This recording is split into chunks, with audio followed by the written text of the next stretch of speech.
First up in Iron Golem duels, we have a Blood Tree Stump that I found clearing the moor versus a perfect Ethereal Reaper's Toll. Not only a crowd favorite in this matchup, but a cool 800 forum gold. Now it lives out the rest of its days as an Iron Golem, and by days, I mean seconds. It's like taking a Porsche to a demolition derby. Maybe if I'm sure asked nicely, he can get some of that 800 forum gold back. Just tell the seller it poofed or something. Next up, we have a Chains of Honor armor that wants a piece of that Blood Tree Stump. This is a beautiful endgame armor, so what do? We ruin it, we turn it into an Iron Golem, and we make our way into the Blood Moor. Blood Tree Stump has put down an endgame item or two in his day, so he gets all buffed up and ready to try it again. Blood Tree Stump in his ultimate golem form makes his way down the moor, stalking his prey. They lock horns, but that Chains of Honor golem is a filthy fighter, far more powerful than any armor golem should be. He sends Blood Tree Stump to Jesus. Someone's bot sold these near-perfect Titans javelins to Jamela, so we scooped him up and brought him to the scrapyard. Here we are, throwing them on the ground for any players in-game who might need them. Just kidding, we're turning him into an Iron Golem. Turns out, though, high-damage weapons probably aren't the best choice in Iron Golem duels because Iron Golems have that Thorns aura on them, which reflects a shit ton of damage right back at its source. We probably should have given those to someone who needed them. Here's a bone flesh armor you can find in the early stages of the game. Certainly no one will care if we damn this thing to life as an Iron Golem. Surely the Chains of Honor Golem won't mind. He probably is out there in the moor thinking he's got himself an easy route to the next round. Yeah, there he is right now. Look at that cocky bastard getting some cheap shots in. His master over there giving him the fanaticism aura. Someone clearly didn't get the message that damage is not a good thing in Iron Golem duels.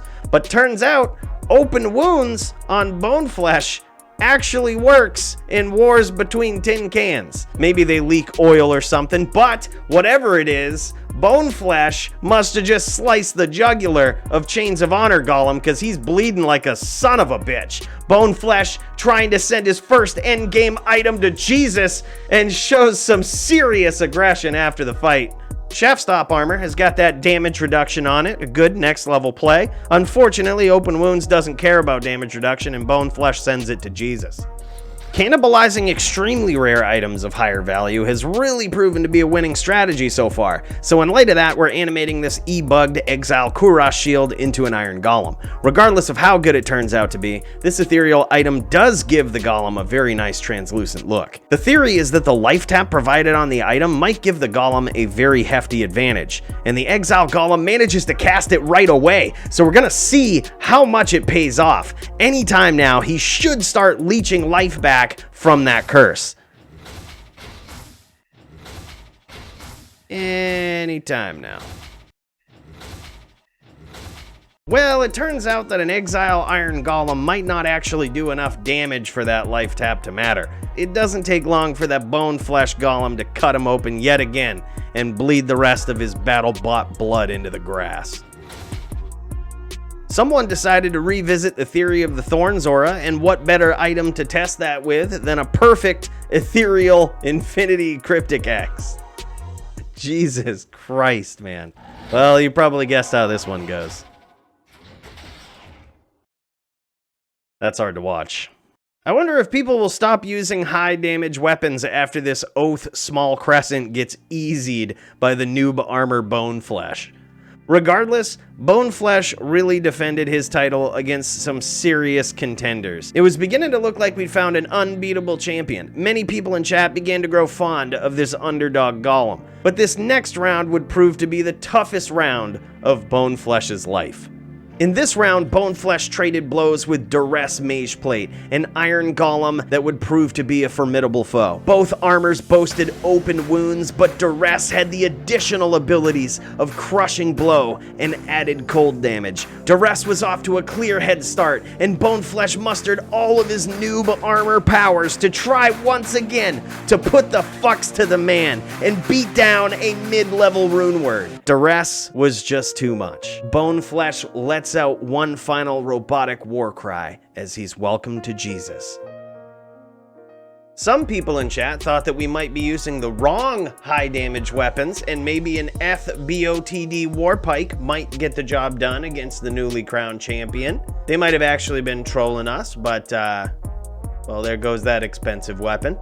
The ladder-only sword Lawbringer boasts some serious elemental damage and makes for a very pretty Iron Golem. It makes the ground sparkle with the Sanctuary aura. Unfortunately, Duress beats its beautiful face into oblivion like Jared Leto in Fight Club.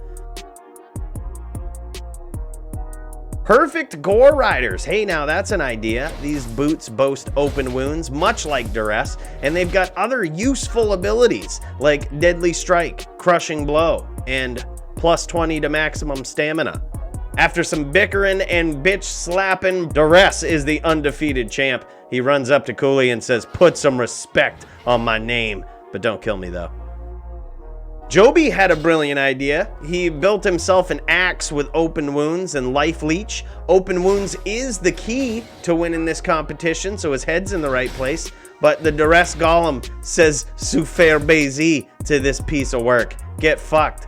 Some streamer tried turning a swordback hold shield into an Iron Golem until he noticed you can't do that and started crying. Can we not make an Iron Golem out of it? No.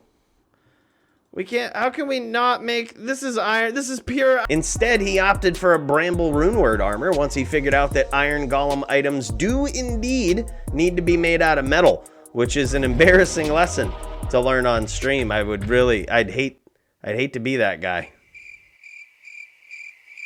It was a close battle between Duress and Bramble, but the approximate level 50 stacked Thorns aura was no match for the undefeated champion. We had to get a bit more creative.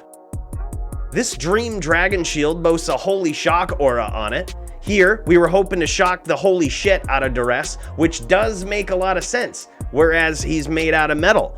You'd figure it'd be like tasing the Tin Man, but as we're learning, nothing really makes sense in Iron Golem duels, and we still lose with this extremely creative idea. It was beginning to look like nothing we had could beat the Duress Golem, so we had no choice but to listen to Shirley Sirius, who, in not so many words, had been saying all stream, "Use malice, you stupid shit." He didn't say that, but basically. We tune in for a live reaction to this robotic battle to determine who is the champion of all Diablo II items. Here we go. Our last hope. Get him. Get him. Oh! He's got that 100% open wounds. Oh, this could be it! I'm taking off Fanaticism Aura. We've cut him open. We don't want to do any additional damage.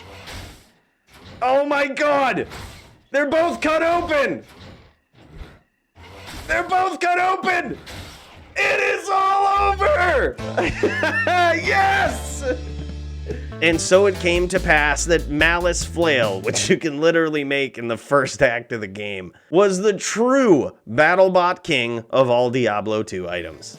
And there you have it, Iron Golem Duels, where we answer the real questions that need to be understood before Diablo II Resurrected comes out. Like, why the f can't I turn a swordback shield into an Iron Golem? This is quite possibly the biggest glitch and a complete load of sh**. Thanks for watching, everybody. Have a great week.